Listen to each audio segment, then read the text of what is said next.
আসসালামু আলাইকুম। আশা করি সবাই ভালো আছেন। বেশ কিছুদিন পরে কিছু পাখি, এগুলি আসলে সব হাত বদল হয়ে গেছে, একজন নিয়ে যাবে। এখানে আছে 4 পিস, এখানে আছে আপনার 5 পিস। সবগুলি বাচ্চা একদম খুব ফ্রেশ, অ্যাক্টিভ, একদম ঝরঝরা। এখানে বাচ্চাগুলি কোয়ালিটি সব দিক দিয়ে ভালো। তো যেহেতু এগুলি সেল হয়ে গেছে, তাই চাইলাম যে তবু আপনাদের সাথে একটু শেয়ার করি। আপনাদের কারো প্রয়োজন হলে নিতে পারেন। এরকম বাচ্চা আমার কাছে এই ব্যাচ তো আর নাই, এর পরের ব্যাচে আবার পাবেন। একদম বাচ্চাগুলি আসলে সেল ফিড না হলে আমি সেল দিই না, একদম পুরোপুরি ঝরঝরা হলে, যাতে একজন নিলে তারপর তার কোনো সমস্যা হয় না। উনি যেই বড় ভাই নিছেন, এগুলিও নিছেন, পাশাপাশি কিছু ডায়মন্ড ডাবের বাচ্চাগুলিও নিছেন, ওগুলো দেখাই।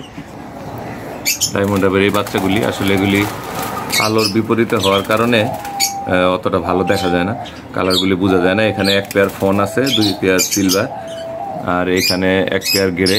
তো মোট ওখানে 3 পেয়ার আর 1 পেয়ার, 4 পেয়ার। তো 4 পেয়ার ডায়মন্ড ডাব এবং 4 পেয়ার লাফিং ডাব, এগুলি সেল হলো আলহামদুলিল্লাহ। আসলে অনেকেই বলেন যে আমি কেন বড় পাখি বা দামি পাখি পালি না।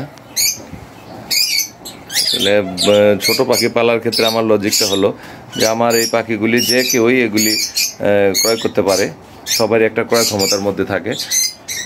এই জন্য আসলে আমি দামি পাখির দিকে একটু কম ঝুঁকি, কারণ দামি পাখির ক্ষেত্রে ওই রকম কাস্টমারটা আছে, কিন্তু এগুলির মতো এত না। দেখেন, কম দামি পাখিটা সবারই ক্রয় সীমার মধ্যে থাকে, সবাই কিনতে পারে। কিন্তু দামি পাখিটা হলে আসলে এতগুলি পাখি একসাথে বিক্রি করলে আমার হয়তো অনেকগুলি টাকা আসতো, কিন্তু সেই তুলনায় আবার এগুলির পিছিয়ে ইনভেস্ট আমার অনেক যাইতো। তো যাই হোক, এক একজনের এক এক রকম ফিলোসফি, যে যেরকমভাবে চলে। তো আমার ফিলোসফি হলো যে আমি কম দামি পাখি যেটা সবাই কিনতে পারে ওই রকম পাখিগুলি পালি, যাতে আমার মার্কেট ধরতে কোনো কষ্ট না হয়। তো ধন্যবাদ সবাইকে। পাখিগুলি নিয়ে যাবে আজকে কালকের মধ্যেই। তো চাইলাম আপনাদের সাথে শেয়ার করি। যদি কারো প্রয়োজন হয় আমার সাথে যোগাযোগ করতে পারবেন, ইনশাল্লাহ ভালো পাখি পাবেন। সবাই ভালো থাকবেন। আসসালামু আলাইকুম।